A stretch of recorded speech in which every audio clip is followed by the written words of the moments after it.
Quand on est président d'un parti qui s'appelle la France Insoumise, on a forcément des responsabilités. Alors il se peut qu'au sein de ce même parti, il y ait des divergences, voire des mots durs, voire même malsains. Et la règle serait bien évidemment de sanctionner pour refermer les plaies ouvertes. Alors Mathilde Panot fera face à des questions qui dérangent et vous verrez que la présidente du parti laisse passer beaucoup de choses, voire trop de choses, comme si elle était mal à l'aise, et c'est dans l'actualité du jour.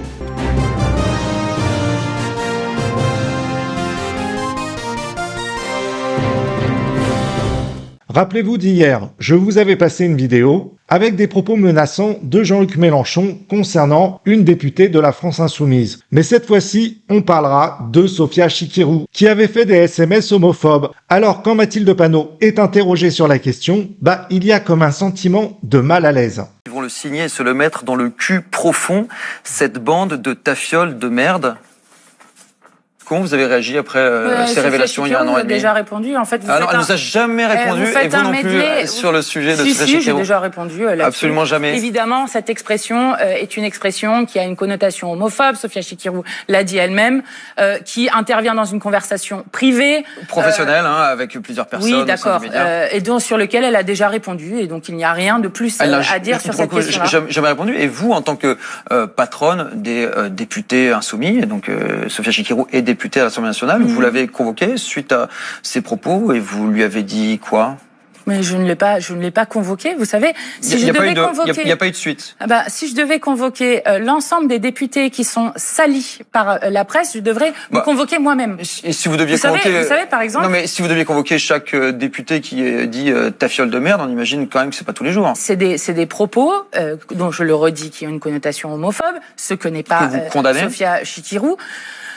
Écoutez, si vous me faites venir pour savoir exactement combien de fois j'ai convoqué tel député, je ne suis pas d'accord avec cela. Quand on commence à salir la gauche à ce point-là, c'est aussi comme ça qu'on prépare l'arrivée au pouvoir.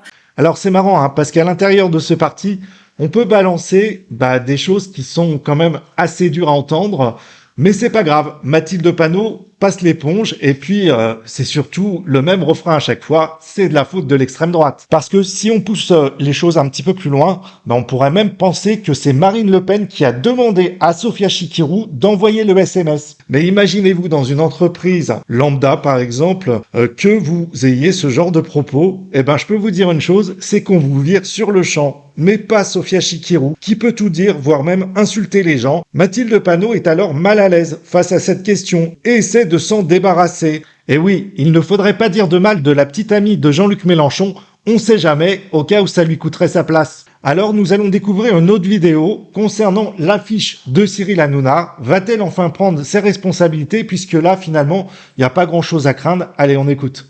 Sur cette fameuse affiche de Cyril Hanouna, on l'a vu, qui a créé une énorme polémique qui reprend les codes antisémites des années 30. Vous avez reconnu vous-même une erreur. Pourquoi Jean-Luc Mélenchon n'a pas dit excusez-nous d'avoir diffusé ce visuel qui était peut-être pas approprié? Mais cette affiche a été retirée. Je reprends depuis le début. Cyril Hanouna n'était pas visé parce qu'il serait de confession ou de culture juive. Cyril Hanouna était visé comme d'autres personnalités, comme Bolloré, comme d'autres, parce qu'il est un relais des idées d'extrême droite. Et c'était donc uniquement un appel à manifestation contre l'extrême droite et ces idées qui étaient données. Involontaire. Même si c'est une erreur involontaire, est-ce qu'il ne faut pas s'excuser, chercher le responsable, essayer de pour ne pas commettre de nouveau cette erreur? Là, vous me parlez du visuel. Nous sommes le meilleur rempart contre l'antisémitisme. D'abord parce que nous refuserons toujours qu'on trie les gens selon leur religion, leur culture, leur origine réelle ou supposée, leur orientation sexuelle ou leur genre.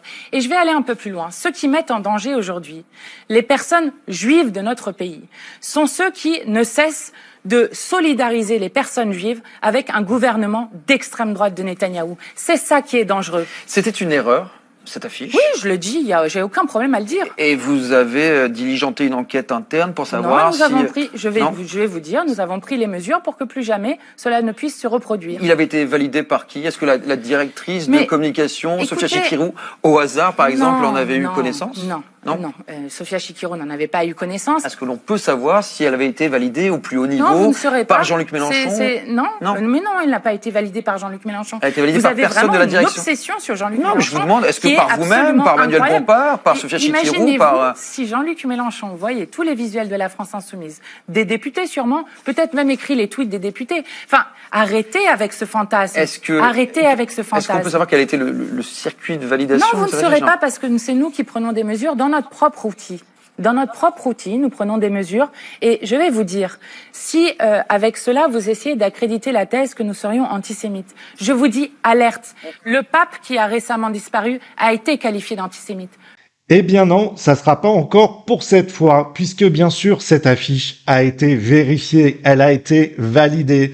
Mais non, pour Mathilde Panot, vous savez, chez eux, personne ne vérifie rien, donc on peut passer tout et n'importe quoi. On peut insulter les homosexuels de Tafiole, on peut faire des affiches, c'est pas grave, ça passe crème, parce qu'en fait, personne n'assume rien dans ce parti. Et oui, c'est ça la France Insoumise. Mathilde Panot sert-elle alors à quelque chose? Pourquoi a-t-elle le titre de président? On se le demande. Sur ce, je vous dis à très bientôt les amis, pour de prochaines vidéos. Ciao!